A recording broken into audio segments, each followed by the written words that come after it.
देवाचं स्वरूप सांगणारा अभंग आहे. नियम असा आहे, नामाचं किंवा देवाच्या स्वरूपाचं ध्यान करावं, वर्णन करावं, असा नियम अलिखित स्वरूपाचा आपल्याला संप्रदायाने घालून दिलाय. मला असं वाटतंय हा जो अभंग कीर्तन करताना निवडलाय मी, हा अभंग इथं बसणाऱ्याच्या कोणाच्याच पाठ नाही. बरोबर बोलतोय मी? बोला की. तुम्ही म्हणताल महाराज अभंग सगळ्यांच्या पाठ. दुसरी गोष्ट असते महाराज, हा अभंग कोणाला अट्टहासाने पाठ करण्याची गरज लागलेली नाही. का कुणी गेलंय का अभंग ते पुस्तक घेऊन मालिका घेऊन रानामध्ये अभंग पाठ करायला लागले? नाही ना महाराज. हा अभंग जवळजवळ सगळ्यांच्या कसा आहे, कानपाठ. कानपाठ ऐकून पाठ झालेला आहे. अभंग गायकाच्या पाठ असेल यात नवल नाही, वादकाच्या पाठ. वादकाच्या पाठ असेल यात नवल नाही, चोपदाराच्या पाठ आहे. चोपदाराच्या पाठ यात नवल नाही, माता माऊल्यांच्या सुद्धा पाठ आहे. सगळ्यांच्या ऐकणार. शिष्टीमोल्याचा सुद्धा अभंग पाठ आहे. विचारू त्यांना, माऊले पाठ आहे का नाही? चाल नाही म्हणायचे आपल्याला, नुसतं सांगा. अभंग सगळ्यांच्या पाठ आहे. दुसरी महत्वाची गोष्ट सांगतो, त्यांना वाटलं चाल म्हणायला लावतोय का काही. चाल नाही म्हणायचे, चाल नाही म्हणायचे. आणि देवाच्या कृपेने माझ्या बी पाठ आहे बरं का. अतिशय सगळ्यांचा सोपा, सगळ्यांच्या पाठातला अभंग चिंतन सेवे करता निवडला. तुम्ही म्हणताल महाराज अभंग पाठ आहे आम्हाला, अभंगाचा अर्थ सुद्धा पाठ आहे. मग एवढा सोपा अभंग तुम्ही का घेतला, याचं महत्वाचं कारण सांगतो. दत्ता महाराज मला लय अवघड येत नाही म्हणून. विठ्ठला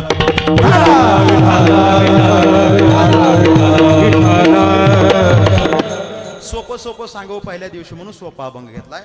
हा अभंग सगळ्यांच्या पाठ आहे. महाराज या अभंगाच्या माध्यमातून देवाच्या स्वरूपाचं वर्णन करतात.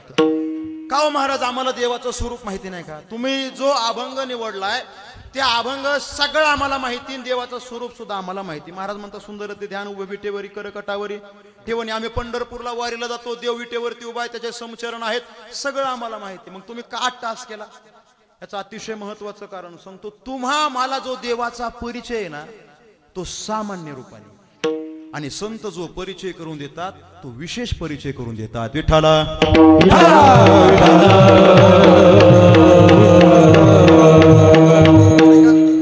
देवाच्या परिचयाची आम्हाला गरज काय? मी नेहमी सांगत असतो, माणसाचं जीवन हे दोन अंगाने चालतं बघा. एकतर माणसाचं जीवन संपन्न असावं किंवा माणसाचं जीवन सफल असावं. संपन्नतेच्या बाबतीमध्ये जर का आपण विचार केला ना महाराज, मला सांगा रावणा एवढं संपन्न जीवन कोणाकडेच नव्हतं. संपन्न जीवन कशाला म्हणतात? घर, गाडी, नोकर, चाकर, बंगला, सगळी जमीन जायदाद, जुमला, या सगळ्या गोष्टी असतात. अर्थात भौतिक सुखाची रेलचेल ज्या ठिकाणी असते त्याला संपन्न जीवन म्हणतात. बरोबर आहे का नाही? व्यावहारिक भाषेमध्ये सगळे सुख आपल्या जवळ असणं हे संपन्न जीवन आहे. परंतु ऐका, रावणा एवढं संपन्न जीवन कोणाचंच नव्हतं. काय काय होतं रावणाकडं सांगू तुम्हाला. त्या रावणाकडे जवळजवळ 150 पेट्रोल पंप होते. हो, जवळजवळ म्हटले 400-500 बिअर बार होते त्याचे. हायवे टच त्याची 100-150 एकर जमीन होती. कोणाची? बोला की कोणाची? अहो हे आत्ताच्या रावणाचं झालंय. हे आत्ताच्या रावणाचं आहे का नाही? त्या रावणाकडे महाराज तुकोबाराने वर्णन केले, कोटी घरे जेथे काशाने तांब्याची, शुद्ध कांचनाची 7 कोटी. महाराज सोन्याची सर्व त्याची लंका होती. महाराज म्हणतात सोन्याची लंका असून चालत नाही, संपन्न जीवन असून चालत नाही. जीवन हे सफल असलं पाहिजे. देवाचा परिचय नाही झाला, माती खात मारावं लागलं. विठ्ठला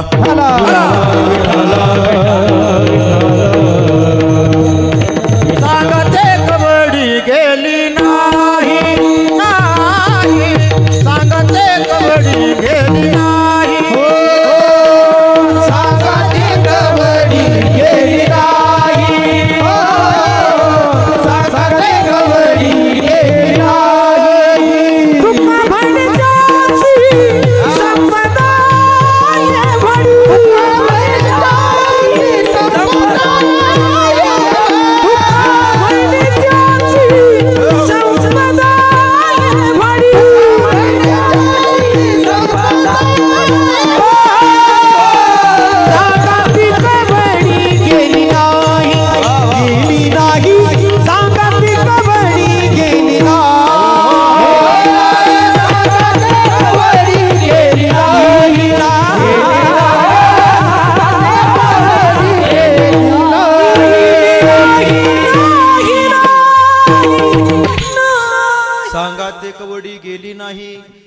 बायकाने त्याला माती खात मारावं लागलं, देवाचा परिचय त्याला झाला नाही.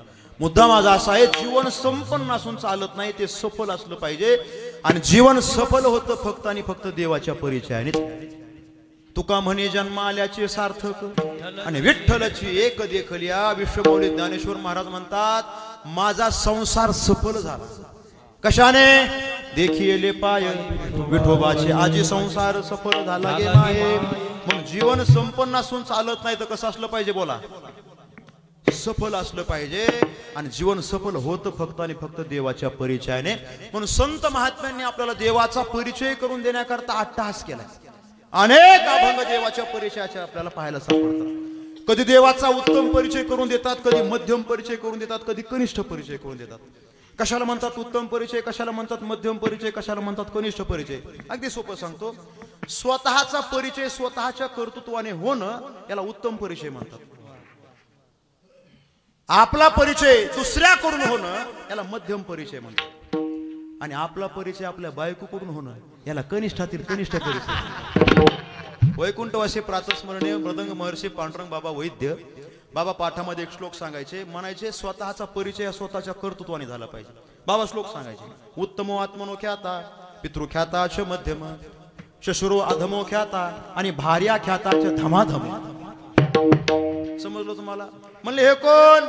अहो 4 दिवसापासून टीव्ही वरती जी बातमी झळकते ना ते हेच. म्हणजे हा उत्तम परिचय, स्वतःच्या कर्तृत्वाने स्वतःचा. मध्यम परिचय म्हणले हे कोण दुसरे? अहो ज्यांची टीव्ही वरती बातमी झळकते ना त्यांचे हे चिरंजीव. म्हणजे बाप कर्तृत्वाने, बापाच्या कर्तृत्वाने पोराचा परिचय. म्हणले तिसरे कोण? यांना कधी बघितलं नाही. अहो म्हणले ज्यांची बातमी टीव्ही वरती झळकते ना त्यांचे हे जावई. म्हणजे ह्यांच्याकडे कोणी कर्तृत्व नाही, सासर वाडीकडून परिचय. आणि आधमातला आधम परिचय बाबा सांगायचे. म्हणले हे कोण? यांना कधी बघितलं नाही, प्रथमच दिसतात. आणि मग ते परिचय करून देऊ लागला. म्हणला तुम्हाला माहित नाही का, आपल्या गावातील नाही का वरच्या गाई गल्लीची ठकूबाई, तिचे हे मालक आहेत. म्हणजे त्या बिचारीला अख्खं गाव ओळखतं, ह्या भोप्याला कुणीच ओळखत नाही. याला म्हणतात आधमातला आधम परिचय. तुमच्या लक्षात आली गोष्ट? स्वतःचा परिचय स्वतःच्या संत महात्म्यांनी सुद्धा महाराज देवाचा परिचय करू देत असताना असाच परिचय करून दिला. कधी देवाचा उत्तम परिचय करून दिला. जेने हे विश्व निर्मिले महर्षी देवा ते संस्थापिले आणि 21 स्वर्गाते धरिले सत्ता मात्र आपोलिया. म्हणून तो भगवंतू देवाचा हा उत्तम परिचय. अहो यात नवल नाही, देवाचा आधमातला आधम सुद्धा परिचय संत महात्म्याने आम्हाला करून दिला. तुम्ही ऐकताय सगळेजण? जागेत ना? जागेत म्हणून सांगताय का? आदमातला आदम परिचय. महाराज म्हणतात ज्याला आम्ही आमच्या चित्तामध्ये धारण केलं तो माहितीये का कोण आहे? तुम्हाला माहितीये का कोण? तुम्हाला माहितीये का? महाराज म्हणतात तो रुक्माईचा पती. एक धरीला चित्ती आम्ही रुक्माईचा पती, आम्ही रुक्माईचा पती, आम्ही रुक्माईचा पती. एक धरीला चित्ती आम्ही रुक्माईचा पती, रुक्माईचा पती.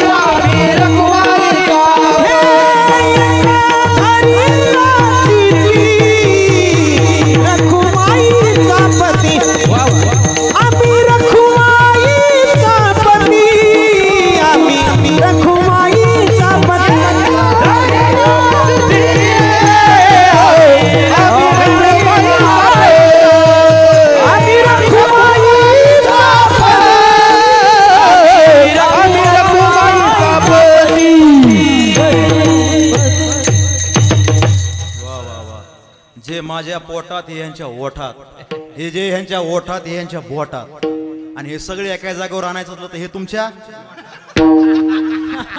पोटाला ऐका ऐका. महाराज म्हणतात ज्याला आम्ही आमच्या चित्तामध्ये धारण केलं तो माहितीये का कोण आहे? तो रुक्माईचा पती. डायरेक्ट देवाचं नाव सांगू शकत होते तुकोबार आहे, पण तुकोबार आहे म्हणले नाही नाही नाही. काही लोक म्हणले आडमोठ येत, त्यांना असं जमत नाही, असं मागून सांगावं लागतंय म्हटले. म्हणून आम्ही रुक्माईचा. संत महात्म्याने अट्टहास केला महाराज कशा करता? सर्व समाजाला देवाचा परिचय झाला पाहिजे म्हणून संत महात्म्याने अनेक अभंग निर्माण केले. अनेक अभंग, त्यातलाच हा अतिशय मंगलाचरणाचा अभंग आहे. अभंगाच्या माध्यमातून देवाच्या स्वरूपाचा परिचय महाराज आपल्याला करून देतात. लक्षात नाही का? या अभंगामध्ये 2 प्रकारे महाराजांनी आपल्याला परिचय करून दिला. पहिले 3 जे चरण आहेत ना महाराज, त्या 3 चरणामध्ये देवाचा तटस्थ परिचय करून दिला. आणि शेवटच्या चरणामध्ये देवाचा स्वरूप परिचय करून दिलाय. ऐकताय तुम्ही? कशाला म्हणतात तटस्थ परिचय, कशाला म्हणतात स्वरूप परिचय? सोपं सांगतो, मला काय लय अवघड येत नाही. जो परिचय कधी असतो आणि कधी नसतो याला तटस्थ परिचय म्हणतात, आणि जो परिचय कधीच बदलत नाही याला स्वरूप परिचय म्हणतात. विठ्ठला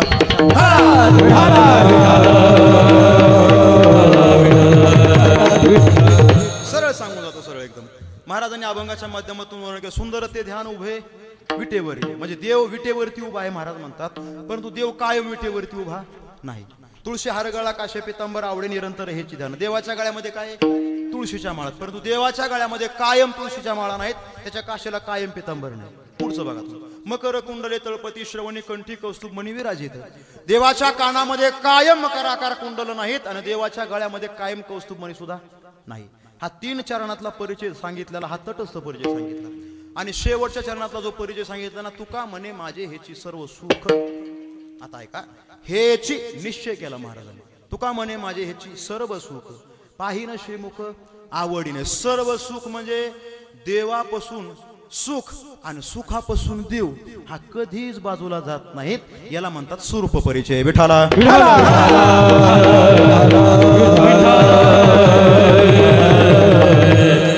सोपं सांगतो, तुम्ही अजिबात टेन्शन घेऊ नका, मला काही लय अवघड येत नाही. ऐका ऐका ऐका. समजा मी तुमच्या गावामध्ये कीर्तनासाठी प्रथमच आलो, पहिल्यांदाच कीर्तनासाठी. तसं 2-3 वर्षापूर्वी एकदा आलतो. प्रथम तुमच्या गावामध्ये आलो, मला कोणाचा परिचय नाही, काय नाही काय नाही. संयोजक मंडळीने फोन केलेला, तारीख लिहून घेतलेली, आणि गावामध्ये आल्याच्या बरोबर चौकामध्ये आलो. हा पाठीमागचा चौक. चौकामध्ये आल्याच्या नंतर मग त्या चौकामध्ये विचारलं, अरे तुमच्या गावामध्ये सप्ताह आहे? पोरं म्हणले हो महाराज. ते पोरं खेळत होते गोट्यात, तिथं गोट्यात डाव रंगलेला होता.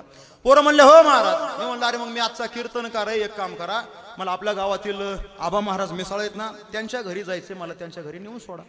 पोरं म्हणले महाराज एवढ्यात डाव रंगात आलाय, तुम्ही काय आमच्या रंगाचा बेरंग करू नका. एवढ्यात डाव रंगला म्हणले, लगेच तुम्ही आम्हाला बोर करू नका म्हणले. जा म्हणले कोण? अरे म्हणलं तुमच्या गावचा पाहुणा आहे मी, अतिथी देवो भव, आपली संस्कृती शिकवते आपल्याला, मला सांगा तरी घर नुसतं. पोरं म्हणले महाराज ते समोर. अरे समोर म्हणलं भरपूर घर आहेत, कोणच्या घरी जाऊ? आणि मग पोरांनी मला पत्ता सांगितला. पोरं म्हणले महाराज मंदिर आहे ना? म्हणलं हो. मंदिराच्या बाजूने उजव्या हाताला गल्ली जाते. म्हणले हो हो. ज्या गल्लीमध्ये गेल्याच्या नंतर त्यांचं घर आहे. म्हणलं अरे भरपूर घर आहे, दुसऱ्याच घरी जाईन मी, व्हायचा कुटाणा पुन्हा. आणि मग पोरांनी सोपं सांगितलं, म्हणले महाराज ज्या घरावरती पोपट बसलेला आहे ना, पोपट, ते त्यांचं घर. आता आहे का, मी पोपट बघितलं, चालू लागलो, घराच्या जवळ आलो, तेवढ्यात घरावरून पोपट उडाला आणि पोपट गेला पलीकडच्या घरावर. आता पोपट बसला ते त्यांचं घर. मी आपला अंगदराव चालूच लागलो महाराज. त्या पोपटाच्या पाठीमागे गेलो, ज्या घरापाशी जाईल त्या घरावरून परत पोपट उडायचं आणि तिसऱ्या घरावर जायचं. आता मोजा तुमच्या गावामध्ये किती घर आहेत, किती गल्ल्यात. अख्खं गावभर मी फिरलो, मला काय घर सापडलं नाही. शेवटी पोपट म्हणायला लागला, हा बगळा माझ्या मागं काय करतोय? मला घर सापडलं नाही. परत चौकामध्ये आलो, पोरांना म्हणलो पोरांनो घर सापडलं नाही. पोरं म्हणले महाराज एवढी अक्कल नाही तुम्हाला? मला म्हणतात पोरं एवढी अक्कल नाही. म्हणलं जाऊ दे, बे अक्कल म्हणा, मूर्ख म्हणा, नाहीतर नाही लय पुढचं नका म्हणू. काय म्हणायचं ते म्हणा, मला फक्त त्यांच्या घरी नेऊन सोडा, भूक लागली, जेवण करायचं. आणि आता पोरांनी मला मग पत्ता सांगण्याकरता प्रयत्न केला. पोरं म्हणले हा बघा महाराज ते समजलं नाही तुम्हाला पोपटाचं? म्हणलं नाही. आता समोर जा. म्हणलं गेलो. ज्या घराला भगवा रंग दिलेला आहे ना, ते आबा महाराजांचं घर. आता ऐका, मी रंग बघितला, चालू लागलो, घराच्या जवळही गेलो, तेवढ्यात घराचा रंग, घराचा रंग उडाला का नाही? बदलला का नाही? नाही बदलला. मला हेच उत्तर अपेक्षित होतं. घराचा रंग बदलला नाही, रंग उडाला नाही. आता ऐका, पोपट कधी घरावर आहे तर कधी घर सोडू नये, हा झाला त्या घराचा तटस्थ परिचय. परंतु रंग हा त्या घराच्या स्वरूपांतर्गत आहे, रंग कधी बदलत नसतो, हा झाला त्या घराचा स्वरूप परिचय. तसं महाराजांनी अभंगाच्या माध्यमातून पहिल्या 3 चरणामध्ये देवाचा तटस्थ परिचय सांगितला आणि शेवटच्या चरणामध्ये देवाचा स्वरूप परिचय सांगितला. विठाला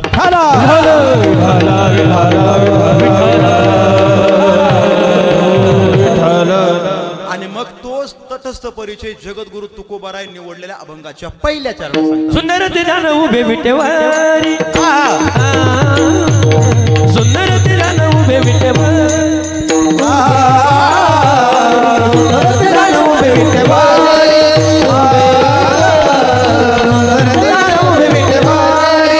उभे विठेवर सुंदर ध्यान उभे विठेवर विठेवर सुंदर ध्यान उभे विठेवर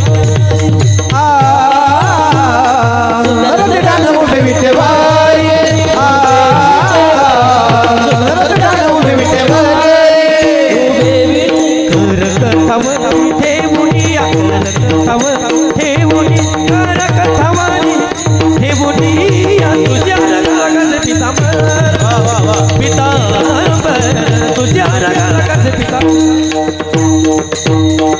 रगटावरी ठेवोरिया रगटावरी ठेवोरिया रगटावरी ठेवोरिया तुझ्या रगटाचे पितांबर तुझ्या रगटाचे पितांबर कासे पितांबर कासे पितांबर टाळी वाजवा एकदा आणि टाळी नसली वाजवा वाटत तर तुम्ही म्हणून दाखवा आम्ही तुमच्या करता वाजवतो सोपं आहे का नाही ऐका महाराज म्हणतात सुंदर ते ध्यान उभे विटेवरी किंवा सुंदर ते ध्यान उभे विटेवरी करकटावरी किंवा करकटेवरी ठेवून या तटस्थ परिचय महाराजांनी अभंगाच्या पहिल्या चरणामध्ये सांगितला महाराज म्हणतात देव सुंदर आहे देव कसा आहे बोला की देव देव सुंदर आहे पण हा सुंदर शब्द तटस्थ शब्द आहे महाराज तटस्थ परिचय मला सांगा देव खरं सुंदर आहे का मोकळ्या मनाने सांगा काय अडचण नाही देव सुंदर आहे का बरं जाऊ दे माझं मत सांगतो अंगदराव माझं असं म्हणणं आहे आजच्या कीर्तनापुरतं की देव सुंदर नाही तुम्हाला काय म्हणायचं बोला हा हा हे गोरट्याला पोरगा म्हणतो देव सुंदर आहे चालू उत्तर दिलं पोराने देव सुंदर चला पोरानं तुम्ही आणखी 18 वर्षाचे झालेलं नाहीत तुमचं मत ग्राह्य धरल्या जात नाही तुम्ही किती झेंडे घेऊन फिरलात ना तुम्हाला काही किंमत नाही पोरानं हा येऊन येणार तुमच्यानी काही होत नाही तुम्ही उगं बसा ऐका नाही मला सांग बरं जाऊ द्या पोरांचं मी मत घेतलं पाहिजे महाराज पोरं म्हणतात सगळ्यांचं म्हणणं आहे का सगळ्यांचं म्हणणं आहे देव सुंदर आहे सगळ्यांचं म्हणणं आहे हा इकडं तरुण मंडळी तुमचं मत सुंदर आहे माता माऊल्यांनो बोला बोला जसं नळावर भांडणं करता तसं बोला काय काळजी करू नका आपल्या घरातच महाराज आहे मी काय नाही हा काय म्हणणं आहे सुंदर आहे हा माता माऊल्या म्हणतात सुंदर इकडं सगळ्यांचंच म्हणणं सुंदर आहे आता आमच्या पार्टीतल्या माणसाला विचारतो ना इकडं ढेरे महाराज सुंदर आहे ना सुंदर कोणीतरी करतं की नाही मला मतदान डिपॉझिट जप्त होईल बरं का माझं पाठीमाग वार्ड क्रमांक 2 वा वा वा त्यांनी तर प्रमाणच सांगितलं मोकळ्या मनाने सांगितलं त्यांचं म्हणणं सेव सुंदर आहे म्हणजे ते काय कोणी मला मतदान करण्याकरता तयार नाही जाऊ द्या थांबा स्वाबदार म्हणजे आज मी एकटाच पडलोय म्हणायचं मला कुणीही मतदान केलेलं नाही कुणीच केलेलं परंतु मी तुम्हाला पटवून देईल देव सुंदर नाही आणि तुम्हाला म्हणाच लावेल मी की देव सुंदर नाही तरच मी कीर्तन सोडणार नाही तर उजूड द्या म्हणले आता इथे कवर उजडाय तवर ऐक सोडितच नाही माझं देव तुमचं सगळ्यांचं म्हणणं काय देव सुंदर आता मुद्दा माझा आहे का व्यवहारामध्ये आपण काळ्याला सुंदर म्हणतो का गोऱ्याला सुंदर म्हणतो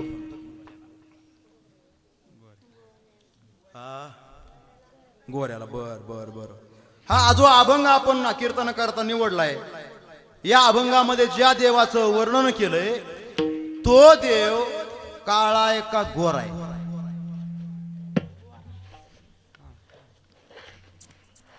तुम्ही माझ्याकडे बघा बोला की कसा आहे काळा आहे मग तुम्ही काय सांगितलं अगोदर आपण सुंदर कोणाला म्हणतो हा गोऱ्याला म्हणतो का काळ्याला मग पंढरपूरचा जो विटेवरती देव उभा आहे तुमचा काळा सुंदर आहे का कसा आहे सांगा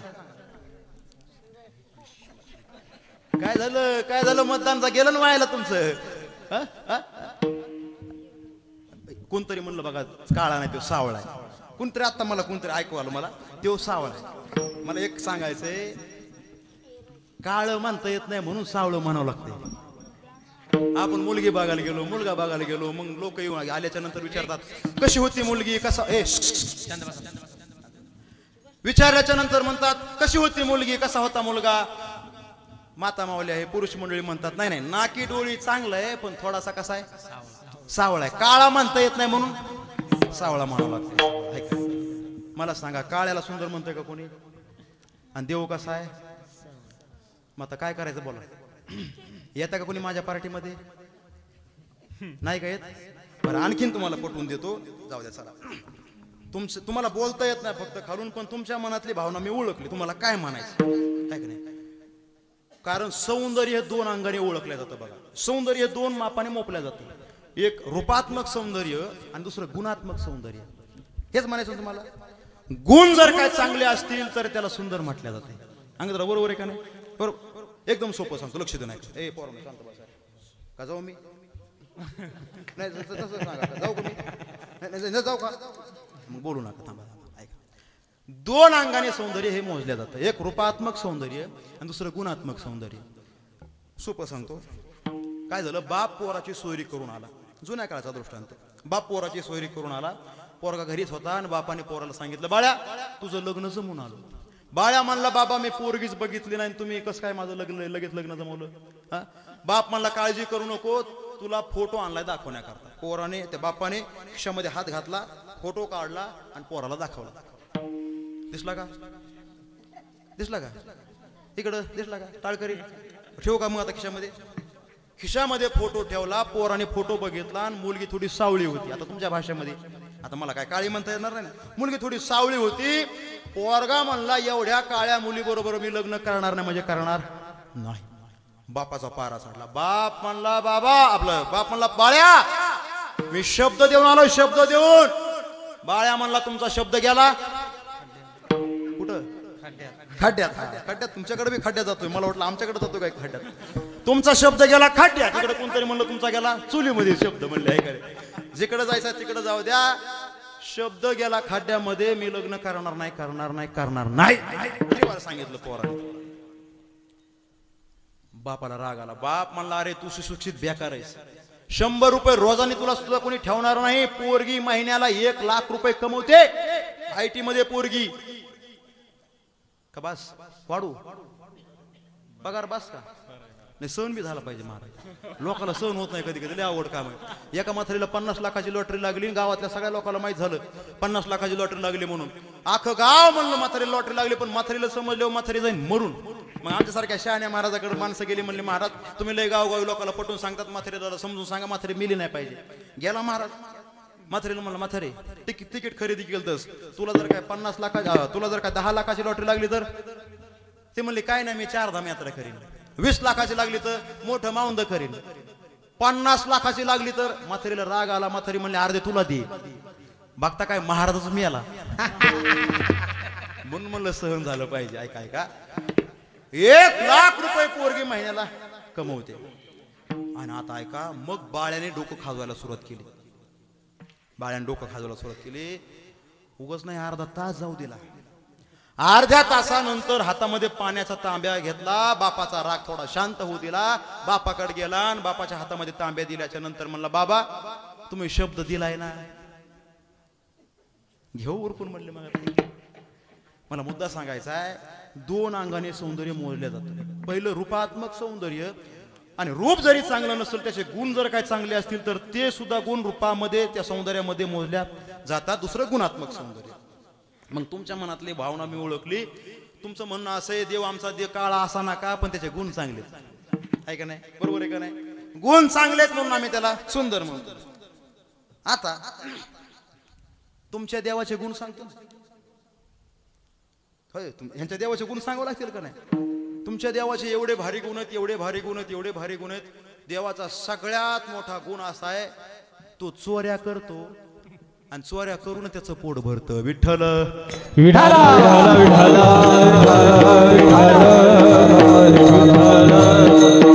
मला सांगा, चोरी गुण चांगला आहे का? आपण कधी आपल्या हनुमंतरायाला, प्रभू रामचंद्राला नवस केलाय का आमच्या घरामध्ये एखादा चोर जन्माला यावा म्हणून? चोरी गुण चांगला आहे का? अहो, चोरी शब्द ऐकला तरी तळपायाची आग मस्तकाला जाते माणसाची. जाते का नाही? चोरी गुण चांगला नाही. मग देवाने चोऱ्या केल्या का नाही? केल्या का नाही? बरं, एक चोरी केली नाही, पदरचं सांगणार नाही. महाराज म्हणतात, गोकुळात याने चोऱ्या केल्या फार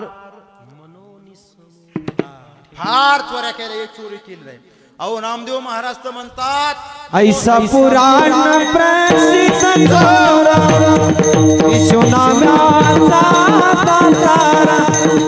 ऐसा पुराण प्रसिद्ध चोर केशवराया लाल. पंढरपुरी उभा विठ्ठल वा वा वा. भक्त पुंडलिकाचा तळवे तलहार देखील, तळवे तलहार देखील खितारा. हे प्रमाण काय माझ्या आजाने लिहिलेलं नाही बरं का, हे प्रमाण नामदेव महाराजांचं आहे. नामदेव महाराज म्हणतात मोस्ट वॉन्टेड म्हणून त्याची नोंद आहे म्हटलंय पुराणामध्ये. ऐसा पुराण प्रसिद्ध चोर. हो बरं जाऊ द्या तिकडे. महिला संत आहेत एक, त्यांचं नाव आहे जनाबाई. माहिती आहेत ना तुम्हाला जनाबाई? जनाबाईचा प्रसिद्ध अभंग आहे. जनाबाई म्हणतात पंढरपूरचा देव धरला नाही. कोण धरला? ब्रह्मा महाराज. धरिला पंढरीचा चोरा, धरिला पंढरीचा चोरा. हो धरिला पंढरीचा चोर, धरिला पंढरीचा चोर. गळा बांधुनिया द्वारा, गळा बांधुनिया द्वारा, गळा बांधुनिया द्वारा, गळा बांधुनिया द्वारा.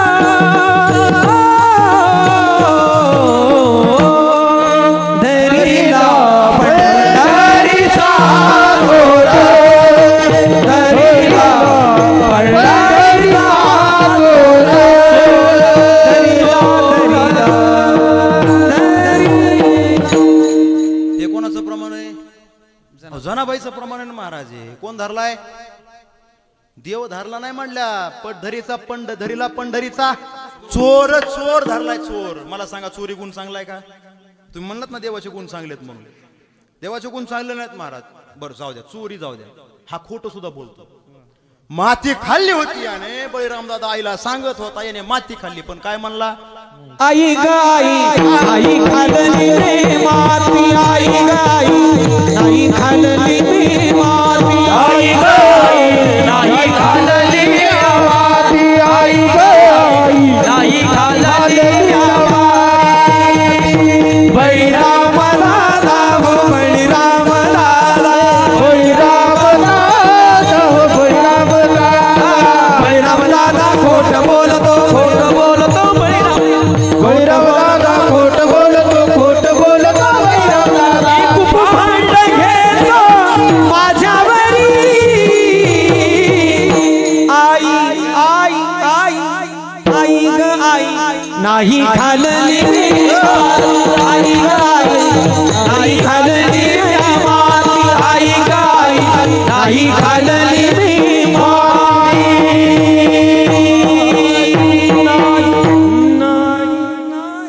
आता महाराज हात गोड झालाय चांगला मस्त. काय रोळ झाला. आई गाई नाही खाल्ली मी माती, आहे का नाही? माती खाल्ली होती तर सुद्धा काय म्हणला? खोटं बोलला. बरं इथं खोटं बोलला, यातनं बोललाय महाराज. अहो युद्ध चालू होतं महाभारताचं. स्वतः खोटं बोलतो आणि दुसऱ्या स्वतः खोटं बोलायला होतं. अहो आयुष्यभर जे धर्मराज कधी खोटं बोलले नाही, त्या धर्मराजाला खोटं बोलायला लावलं. काय म्हणले अश्वत्थामा मेला एवढं म्हणायचं फक्त. नरवा कुंजरवा एवढं नाही सांगायचं. म्हटले काय म्हणायचं? माहिती होतं महाराज. धर्मराज म्हणले अरे देवा कशाला मला खोटं बोलायला लावतोस? देव म्हणला अरे अश्वत्थामा मेला एवढंच सांगायचं तुला, बाकी पुढचं बोलायचंच नाही मला. काय पुढं घडलं तुम्हाला सगळ्यांना माहिती आहे. स्वतः खोटं बोलतो, दुसऱ्याला खोटं बोलायला लावतो. बरं जाऊ द्या. तुमचा देव अजून तुम्हाला सांगतो, तुमचाच म्हणावं लागलं ना आता. तुम्ही त्याला सुंदर म्हणतात ना. तुमचा देव राजकारण करण्यामध्ये एक नंबर महाराज, एक नंबर राजकारण करण्यामध्ये. अहो महाभारताचं युद्ध होण्याच्या अगोदर अर्जुनाने सांगितलं देवाला, देवा जा तुझं दुर्योधन ऐकल, शिष्टाई करण्याकरता जा, तुझं ऐकल तो युद्ध थांबल. आपल्या हस्तिनापुरामधल्या अनेक स्त्रिया विधवा होतील, अनेक योद्धे मारल्या जातील, युद्ध तू थांबव जा. देव म्हणला अर्जुना काळजी काय करतो, आत्ता जातो लगेच युद्ध कॅन्सल करून येतो. गेला. कोणाकडं? दुर्योधनाकडे गेला. त्याला समजून सांगण्याकरता दुर्योधन म्हणला काळजी करू नको देवा, तुझं ऐकतो मी, परंतु एक काम कर, स्वयंपाक तयार आहे, जेवण कर, नंतर आपण बोलू. देव म्हणला नाही नाही, म्हणले तुझ्या घरचं मी खाणार नाही, मला कुठं जायचंय? विदुराच्या घरी जायचंय. चल विदुरा घर जावे उद्धव जी, चल विदुरा घर जावे, चल विदुरा घर जावे उद्धव जी, चल विदुरा घर जावे. बड़े बड़े मंदिर कवने काम के, बड़े मंदिर को आदर नहीं पाना. चलो विदुरा घर जावे उद्धव जी, चलो विदुरा घर जावे उद्धव जी, चलो विदुरा घर जावे.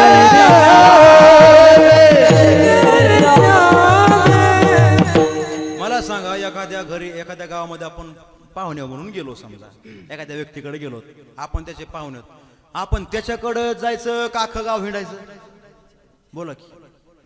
जे मेन आपलं काम आहे त्याच्याकडे आपण जायला पाहिजे का नाही? ह्याने जायचं गपचूप दुर्योधनाकडं, त्याचा पाहुणचार घ्यायचा, नंतर काही शिष्टाचे शब्द असतील ते बोलायचे. हे म्हणलं नाही नाही, मी तुझ्याकडे जेवणार नाही, मला तिकडे जेवायला जायचं. दुर्योधनाला आला रागन, बघता काय झालं ना महाभारत. काड्या करण्यामध्ये एक नंबर महाराज, राजकारणामध्ये एक नंबर तुमचा देव. अजून सांगू तुम्हाला काय झालं. जरासंधाचं आणि भीमाचं युद्ध चालू झालं. म्हणजे तिघ जण, एकदा भगवान कृष्ण, अर्जुन आणि भीम हे तिघ जण गेले जरासंधाच्या घरी. बरं, ह्या तिघा जणांनी वेश धारण केला ब्राह्मणाचा, भिक्षा मागण्याकरता गेले आणि भिक्षा दे म्हणून हात मारले. जरासंध बाहेर आला, म्हणले काय भिक्षा पाहिजे तुम्हाला? हे देव म्हणतो तुमचा, आम्हाला युद्धाची भिक्षा पाहिजे. काय म्हणला? युद्धाची भिक्षा पाहिजे. युद्धाची भिक्षा शब्द ऐकला की जरासंधाने ओळखलं हे ब्राह्मण नाहीत, हे कोणतरी दुसरेच होतं. आणि जरा थोडस निहाळून बघितलं तर हे तर म्हणले हे नंदाचं कार्ट आहे. म्हणले देवा कृष्णा, तुझ्या बरोबर तर मी युद्धच करू शकत. अरे 17 वेळेस माझ्या बरोबर युद्ध करताना तू रणांगण सोडून पळून गेलास, म्हणून तुला नाव पडलंय रणछोड दास. अरे माझ्या भीतीपोटी तर तू तुझी द्वारका तिकडे समुद्रामध्ये बांधलीस म्हणली. अरे कितीतरी वेळेस मी तुला हरवलंय, तुझी पाठ बघितली मी युद्धामध्ये, तुझ्या बरोबर युद्ध करणार नाही, तू माझ्या लायकीचा नाहीस म्हटलं. अपमान झाला का नाही देवाचा? देवाची लाज काढली महाराज, देवाचा अपमान झाला. भीमा अर्जुनाकडे बघितलं, जरा संध म्हणला अर्जुना बरोबर मी युद्ध करू शकत नाही, कारण अर्जुन माझ्यापेक्षा लहान आहे. आणि मग भीमाकडे बघितलं, हा म्हणले याच्या बरोबर मी युद्ध करणार. आता युद्ध चालू झालं. दोघांच्या हातामध्ये गदा मारा, गदा युद्ध चालू झालं. दोघांच्या हातामधल्या गदा पडल्या खाली महाराज. भीम सुद्धा काय साधा नव्हता आणि तो जरासंध सुद्धा काय साधा नव्हता. हे घनघोर युद्ध झालं, घनघोर. भीमाने काय केलं, त्याचा एक पाय खाली पायामध्ये दाबला, दुसरा पाय हातामध्ये धरला आणि उभं फाडलं महाराज त्या जरासंधाला. असं फाडलं, 2 तुकडे केले आणि 2 तुकडे असे बाजूला टाकून दिले. त्या जरासंधाला वरदान होतं, त्याच्या शरीराचे तुकडे जरी झाले तरी ते परत जुळायचे. तो जरासंध फाडला भीमाने की परत जुटायला.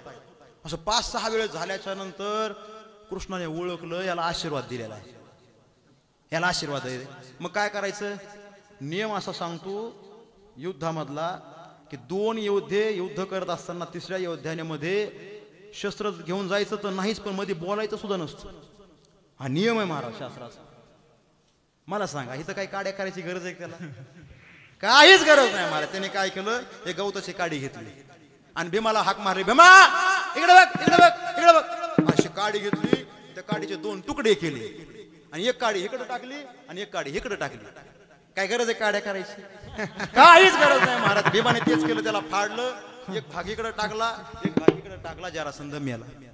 युद्धनीती सांगते 3ऱ्या माणसाने अजिबात हस्तक्षेप करायचा नसतो. केल्या का नाही काड्या? तुमचा देव, तुम्ही त्याला सुंदर म्हणलात ना, तुमचा देव खोटं बोलतो, चोऱ्या करतो, राजकारण करतो, युद्ध घडून आणतो, माणसं मारायला लोकांना प्रवृत्त करतो. तुमचा देव आणि तुम्ही त्यालाच गुण चांगला म्हणतात नाही का विठ्ठल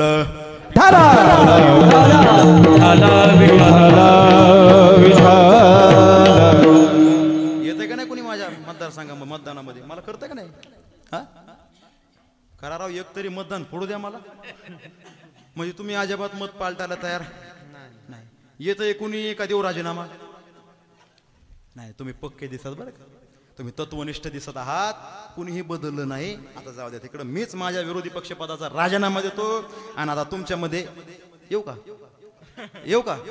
येऊ ना एखादे मंत्रीपद भेटन ना पण म्हणजे फुकट कशाला आहे का नाही घ्यानराव बळच काय नाही दोघाच्या मध्ये घ्या काय नाही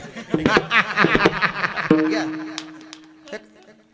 येतो तुमच्यामध्ये जाऊ द्या तुमचं म्हणणं देव सुंदर आहे माझं सुद्धा म्हणणं देव सुंदर आहे मग तुम्ही म्हणताल महाराज तुम्हाला हेच सांगायचं होतं तर एवढा द्रविडी प्राणायाम केला कशा करता केला सोपं सांगतो तुकोबारायचा एक अभंग आहे हलवून खुंट आधी करावं बळकट आपल्याकडे जात आहे का आपल्याकडे माता जात आहे का घाला डोक्यात माझ्या मग जात आहे ना जात्याला खुंटा असतो बघा असतो ना ते खुंटा बसवताना डायरेक्ट तुम्ही बसवता का त्याच्यावर ठोके टाकता ठोके टाकता का नाही बरं नुसते ठोके टाकता का त्याला हलवता हलून ठोका टाकावा लागतो तेव्हा ते खाचा बसत असतो तसं आतापर्यंत टाकलेले ठोके समजा आता दळण दालाला काय हरकत नाही विठ्ठल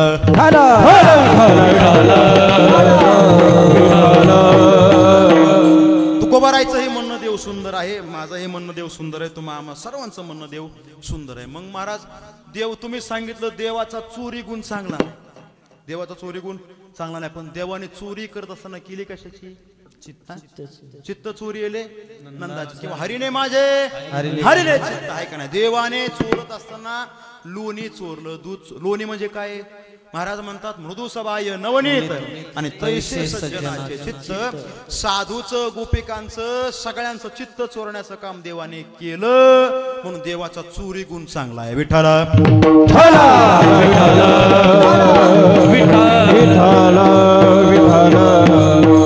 अहो देवाचं सगळं सुंदर आहे महाराज देवाचं खोटं बोलणं सुंदर आहे देवाचं हसणं सुंदर आहे देवाचं रण मधुराधिपते अखिलम मधुरम सगळं देवाचं सुंदर आहे महाराज सगळं अहो ज्या वेळेस रुक्मिणी मातेने त्या सुदेव ब्राह्मणाकरवी पत्र पाठवलं होतं पत्र देवाकडं प्रेमपत्र पाठवलं होतं देवाकडं त्याच्यामध्ये देवाचं वर्णन केलं होतं की देवा तुझे मी गुण माझ्या कानांनी ऐकले आणि माझ्या अंतःकरणामध्ये जे त्रिविध ताप होते ते ताप सगळेच्या सगळे निवांत झाले निवले शमले शांत झाले आहे का नाही हो निर्विष्य कर्ण विबरे हरतोंग तापम सगळे ताप माझे निघून गेले म्हणून देवाचं सगळं वर्तणूक ही सुंदर आहे विठ्ठला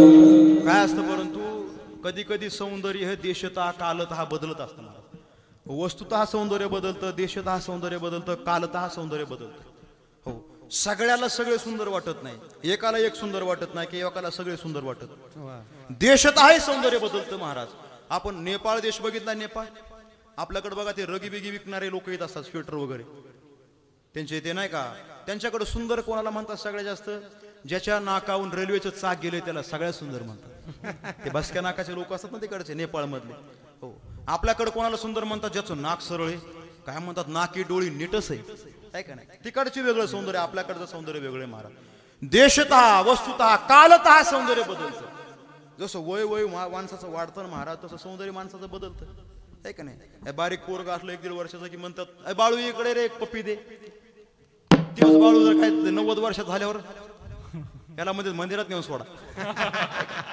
महाराज म्हणतात उपजता बरे दिशे आणि रूप वाढताची नाशे विठ्ठला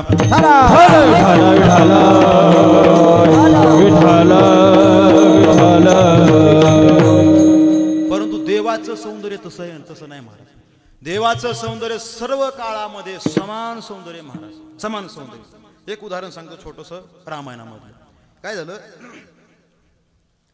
युद्ध झालं रामायणाचं सर्व रावण मारला कुंभकर्ण मारला सगळं झालं बिभीषणाला लंकाही दिली आणि हनुमंताकरवी लक्ष्मणजी हनुमंतराय आणि वानर सैन्य गेले अशोक वाटिकेमध्ये सीतामातेला आणण्याकरता लक्ष द्या माझ्याकडे लक्ष द्या सीतामातेला आणण्याकरता गेले आणि अन्नाकरता गेल्याच्या नंतर सुंदर अशा प्रकारची पालखी सजवण्यात आली. पालखीमध्ये सीता मातेला बसवलं, पालखी उचलली आणि पालखी आता प्रभू रामचंद्राच्या दिशेने येऊ लागली.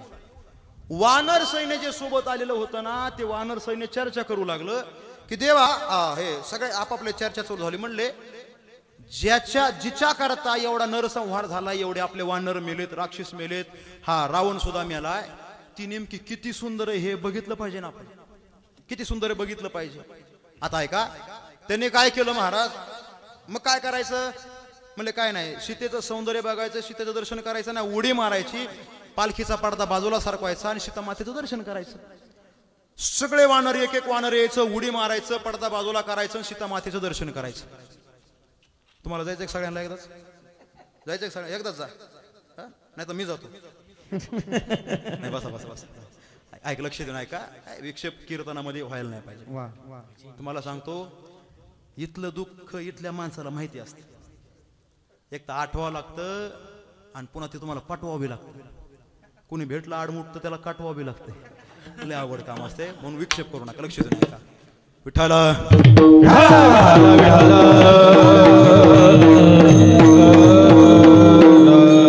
बोर होत असलं तर सोडून देऊ, काय काळजी नाही. बोर होत नाही ना, बोर नाही व्हायला लागलं. आता थोडी तरी सुंदर आहे का, अहो सीता माता थोडी तरी सुंदर आहे का. कुजबूज चालू झाली, कुजबूज ऐकू आली लक्ष्मणजीच्या कानावरती. लक्ष्मणजीने एक जणाला हाक मारले, इकडे रे, इकडे इकडे इकडे इकडे. काय कुजबूज चालले रे म्हटलं, मागापासून पाहतोय तुमची. ते वानर म्हटलं, लक्ष्मणजी राग येणार नसेल तर एक वाक्य विचारू का. म्हणले विचार.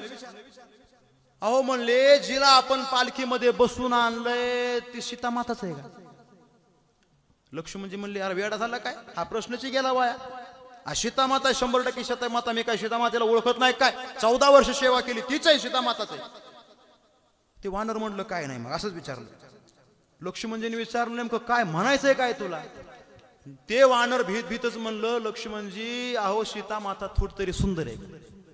लक्ष्मणजी म्हणले, अरे काय झालं नेमकं, काय सौंदर्य वाटत नाही सीतेमध्ये तुला. आणि मग त्या वानराने सांगितलं, सीता माता सुंदर असती तर त्या सीतेला कमीत कमी ईदभर तरी शेपटी असते. तुम्ही ऐकताय ना, ईदभर तरी शेपटी असते म्हणजे. आता ऐका, वानराच्या दृष्टीने सुंदर कोण, जिची शेपटी सगळ्यात लांब, ती सुंदर आहे का नाही. परंतु मुद्दा माझा आता, मला पुढचं सांगायचं, हे नाही सांगायचं. मला सांगा, सीता माता वानराला सुंदर वाटत नाही, वाटत नाही. परंतु तेच वानर जर काय रामाकडे बघितलं ना वानरांनी, तर वानरांना भाव समाधी लागायची. देवाचं सौंदर्य जर काय रामाचं बघितलं की बस वानर म्हणायचे, आजचा दिवस अतिशय सुखाचा जाणार.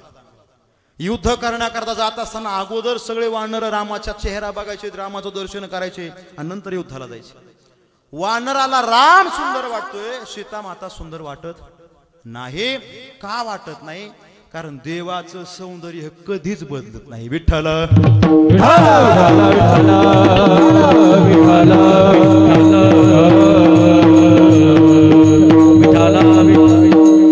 तुमचं आमचं सुद्धा तसंच आहे महाराज. देवाचं सौंदर्य आपल्याला सर्व काळामध्ये चांगलं वाटत नाही. देव सुंदर आहे महाराज, किती सुंदर आहे. महाराज म्हणतात, रूप सावळे सुकुमार, रूप सावळे सुकुमार, कानी कुंडल मकराकार, कानी कुंडल मकराकार, मकराकार सुकुमार, सुंदर ते ध्यान उभे विटेवरी, करकटावरी ठेवोनिया. ऐका नाही, देवाचं सौंदर्य सर्व काळामध्ये सुंदर आहे. विठाला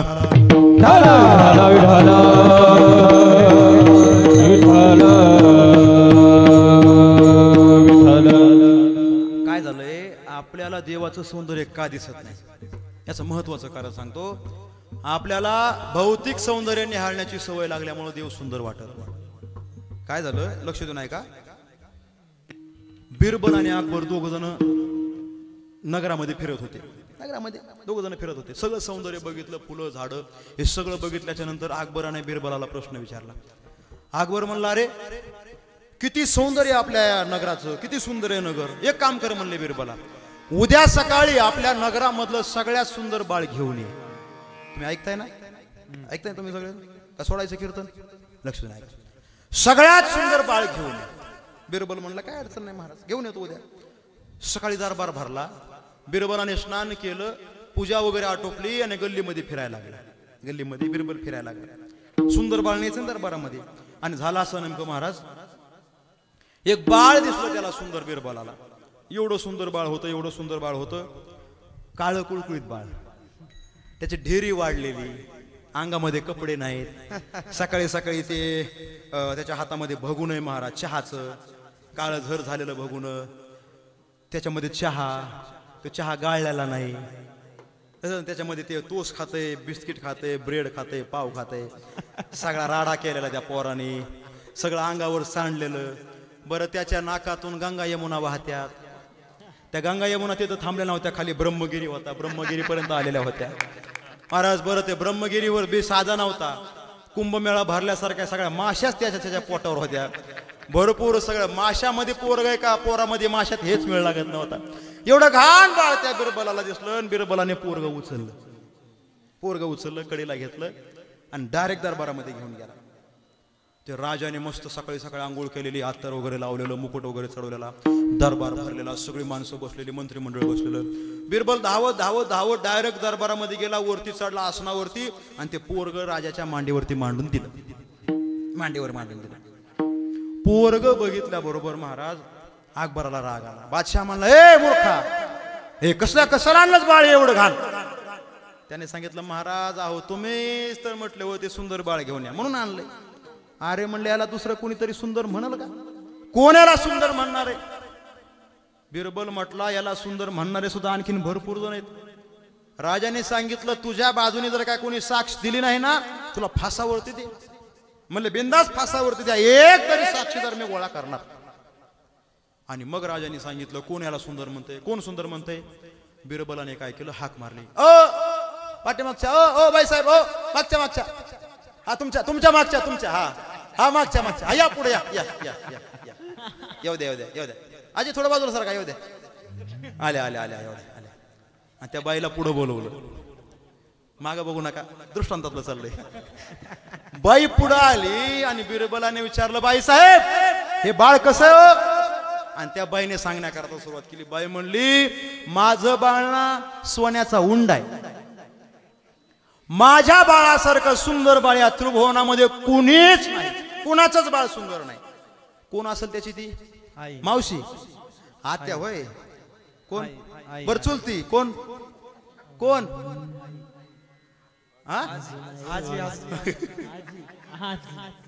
रेंज गेली त्यांची. कोण? ती त्याची आई होती. आई. आता मुद्दा माझा आहे का, बाळाचं सौंदर्य जर काय पाहायचं असेल ना महाराज, बादशहाच्या दृष्टीने पाहू नका, आईच्या दृष्टीने पहा. बाळ सुंदर दिसल्याशिवाय राहणार नाही. तसं देवाचं सौंदर्य जर का आपल्याला पाहायचं असेल ना, तुमच्या आमच्या चर्म दृष्टीने पाहू नका, ज्ञानोबा तुकोबाच्या दृष्टीने पहा. देवही सुंदर वाटल्याशिवाय आपल्याला राहणार नाही. याला म्हणतात देवाचं सौंदर्य. देवाचं सौंदर्य कधीच बदलत नाही. म्हणून तुकोबाराय म्हणतात, किंवा सुंदर ते ध्यान कसं येते, उभे विटेवरी. हे तर आम्हाला माहिती म्हणले महाराज, उभे विटेवरी करकटावरी ठेवून या, आहे का नाही?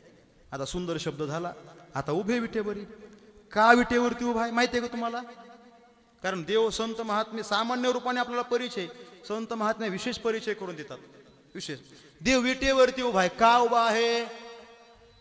याचे अनेक कारण सांगितले, तुम्हाला 3च कारण सांगतो. वीट म्हणजे शापित इंद्र आहे. इंद्राला शाप लागला आणि त्या शापातून मुक्ती व्हावी म्हणून त्याला उपशाप दिला होता, देव तुझ्यावरती विराजमान होईल आणि मग तुझी मुक्ती होईल. कथा भाग सांगण्याकरता वेळ नाही, आली वेळ तर परत म्हणू, परत सांगू काय तर, आहे का? शापित पुन्हा येईन, आहे का नाही? पुन्हा येईन, एकटा येणार नाही, दोघाला सोबत घेऊन येईन. ऐका, वीट म्हणजे शापित इंद्र आहे म्हणून देव विटेवरती उभा आहे. ऐका, दुसरं कारण, वीट म्हणजे प्रत्यक्ष काळाचं प्रतीक आहे. देव हा काळावरती पाय देऊन आरूढ आहे. कारण किती दिवसापासून देव विटेवरती उभा आहे आपल्या सगळ्यांना माहिती आहे. युगे 28 विटेवर उभा, वामांगे रुकुमाई. 28 युगापासून उभा आहे महाराज. काळ देवाचं काही करू शकत नाही. देव हा काळाच्या डोक्यावरती पाय देऊन उभा आहे. दुसरं कारण. तिसरं कारण महत्वाचं आहे. वीट म्हणजे प्रत्यक्ष भक्ताचं अंतःकरण आहे. देव हा भक्ताच्या अंतःकरणावरती पाय देऊन उभा आहे. नाहीतरी संत महात्मे देवाचे चरण पाऊल आपल्या अंतःकरणामध्ये साठवण्याचा प्रयत्न करतात. साठविला दाता बोला बोला साठविला दाता त्रैलोक्याचा. वीट म्हणजे प्रत्यक्ष भक्ताचं अंतःकरण आहे. उभे विटेवरी. तिसरं राहिलं तर काय. करकटावरी किंवा करकटेवरी ठेवून. या करकटेवरी का ठेवलेत. कमरेवरतीच का ठेवले. डोक्यावर का ठेवले नाही. खाली का ठेवले नाही. याचं हे महत्वाचे कारण आहेत महाराज. देवाने कमरेवरती हात ठेवण्याचे 36 कारण एकनाथ महाराजांनी आपल्या अभंगामध्ये सांगितले. किती 36 कारण आहेत महाराज. 36 कारण सांग तुमचा काय वेळ घेत नाही. कारण तुमचा वेळ लय अमूल्य आहे महाराज. काय का नाही. तुम्हाला झोपावं लागतंय. हो तुम्हाला घरी नाही झोपा आले तुम्ही कीर्तनामध्ये येऊन झोपतात. बरं झोप एवढी इमानदार आहे महाराज. झोपेच्या अगोदर तिची धाकटी बहीण येत असते. तिचं नाव डुकली. डुकली ती म्हणते ताई तू ये. ताई तू ये. आणि मग ती ताई मोठी ताई येत असते. काय का नाही. झोपायचंय म्हणून 36 कारण सांगितलं. नाही 2-4 सांगतो. नाथ महाराजांनी सांगितलंय. महाराज म्हणतात धरुणी गोवर्धन उभा सप्तदिनी आणि म्हणून कर जगनी ठेवणी उभा. कमरेवरती माणसं का हात देतात. 2-3 कारण सांगतो अजून. एक तर माणूस एक तर दमतो. दमला थकला शिनला भागला तर कमरेवरती आपण नाही का शेतामध्ये कापूस वेचताना वाकून वाकून कंबर दुखतील. मग आपण काय करतो सावलीला गेल्यावर कमरेवरती हात देऊन आळस देतो. आहे का नाही. दमल्याच्या नंतर माणूस विटेवरती कमरेवरती हात देऊन उभा राहतो. म्हणून देव दमला. अजून कोणाची तरी वाट पाहत आपण जर काय उभे असलो तर आपण कमरेवरती हात देऊन उभा राहतो. म्हणले अजून देवाने कमरेवरती हात ठेवण्याचे असून तिसरं कारण सांगितलं. देव हा निर्देश करतोय. निर्देश विठ्ठला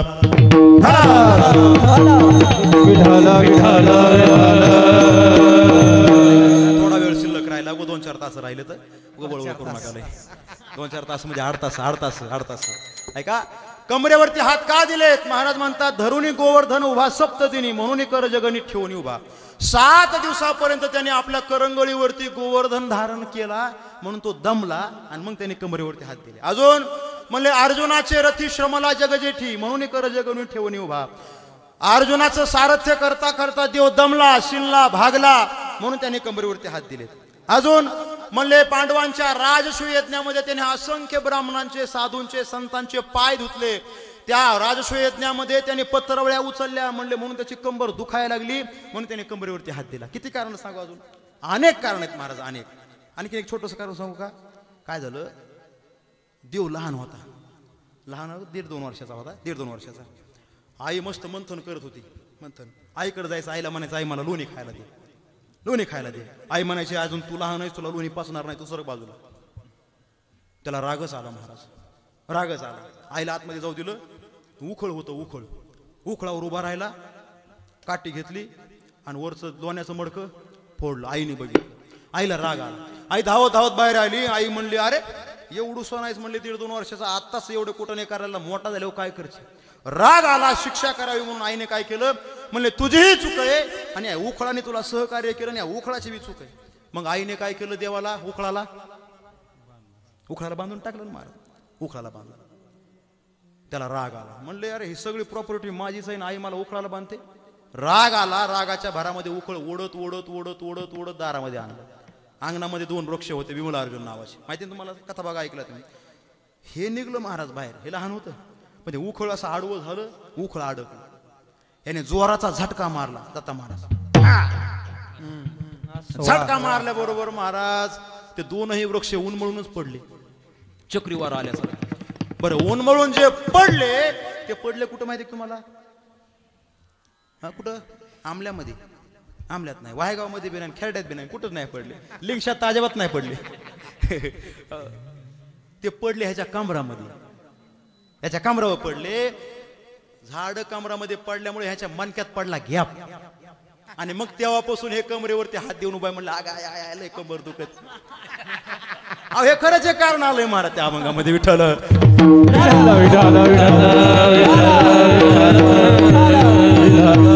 अनेक कारण तुम्हाला सांगल महाराज. अनेक कारण सांगल. देव हात दमल्यामुळं तो कमरेवरती हात देऊन उभा आहे. दुसरं कारण तुम्हाला सांगितलं होतं, कमरेवरती हात मनुष्य कधी देतोय, तो कोणाची तरी वाट पाहत असत. आपण नाही का आपले जावई जर का येणार असतील, समजा आता धोंड्याचा महिना समजा आला, जवळ दत्त महाराज जावा येणार असतील तर मग काय, हे सासरा महाराज चौकामध्ये येऊन उभा राहतो, आले जावाई मोटरसायकलचा आवाज आला, आले आले आले वाटतं, आले काय, कमरेवरती हात असतो महाराज. तसं लक्ष देऊन ऐका, तसं देव हा वाट बघतोय. देव वाट बघतोय कोणाची? म्हणले आमल्याचे भक्त मंडळी कधी पंढरपूरला येते त्याची वाट पाहे उभा, वाट पाहे उभा, वाट पाहे उभा भेटीची आवड, वाट पाहे उभा, वाट पाहे उभा, वाट पाहे उभा भेटीची आवड.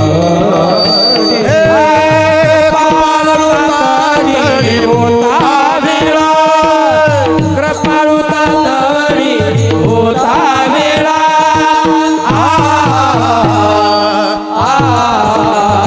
वाट पाहे उभा, वाट पाहे उभा, वाट पाहे उभा भेटीची आवड, वाट पाहे उभा, वाट पाहे उभा, वाट पाहे उभा भेटीची आवड.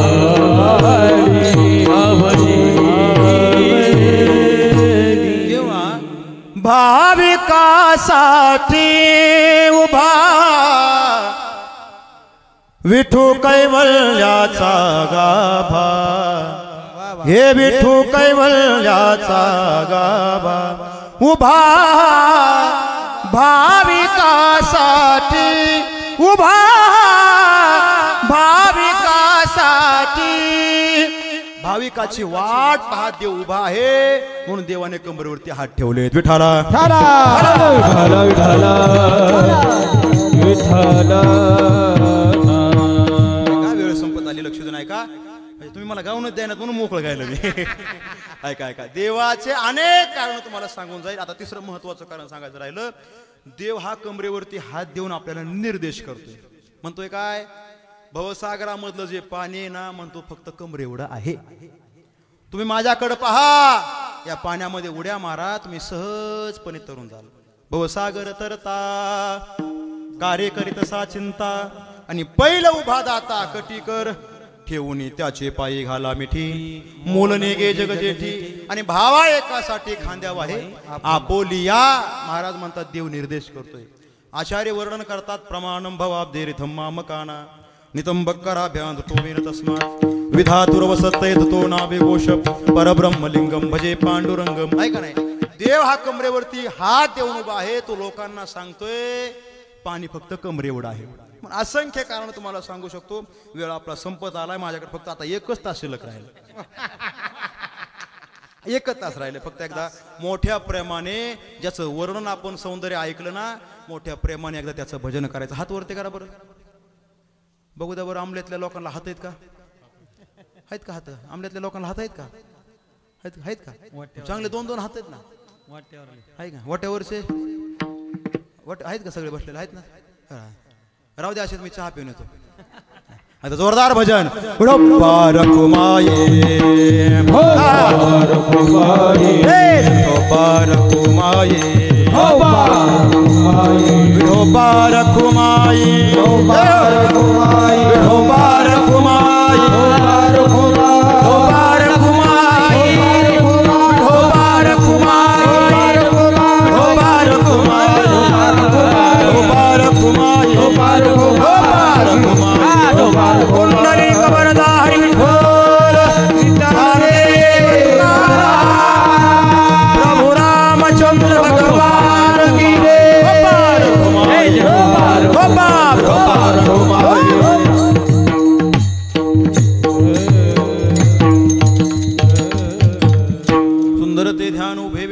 करकटावरी किंवा करकटेवरी ठेवून या.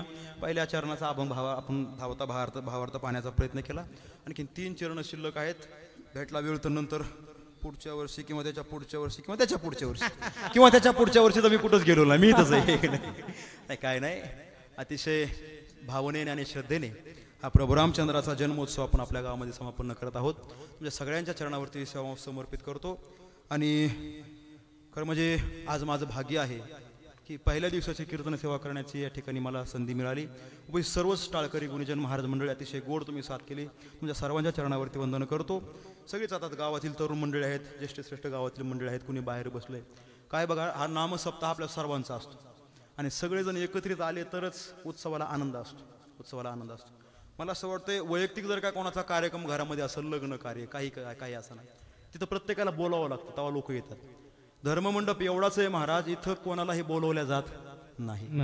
तर तो आपली जबाबदारी असते म्हणलं माणसाने की प्रत्येकाने इथं आलंच पाहिजे. बरं इथं कुणाच्या जातीचं पातीचं बंधन आहे का? कुणी दुसरं इथं आलं तर आपण म्हणणार का तू येऊ नको? नाही महाराज, एवढा धर्ममंडप राहिला की तिथं सगळी माणसं एका विचारानं या एका छताखाली येऊ शकतात. हा फक्त सप्ताहाचा मंडप आहे आणि तुम्ही सर्वच या ठिकाणी बहुसंख्येने उपस्थित राहतात. माता माऊल्या बहुसंख्येने आहेत. अतिशय प्रेमाने हा उत्सव आपण गावामध्ये संपन्न करत आहात. हा उत्सव असाच शताब्दीपर्यंत जावा मला वाटतं. किती वर्ष आपलं हे वर्ष किती सप्ताहाचं? 21 वर्ष आहे का? 21 वर्ष. 21 वर्ष म्हणजे तुमचा सप्ताह तारुण्यामध्ये आलाय महाराज. का प्रथम वैसा काळी लावण्याची नव्हाळी आणि प्रगटे जैसे आगळे अंगण अंगी. 21 वर्ष म्हणजे तारुण्यामध्ये सप्ताह आलेला आहे का नाही? तसं सप्ताह तारुण्यामध्ये ना महाराज, तसा आपला उत्सव सुद्धा तरुणासारखा असला पाहिजे. आणि हा सप्ताह तुमचा शताब्दीपर्यंत जावा. 100 वर्ष या सप्ताहाला पूर्ण व्हावे आणि त्या 100व्या वर्षामध्ये सुद्धा मला कीर्तन करण्याची संधी मिळावी.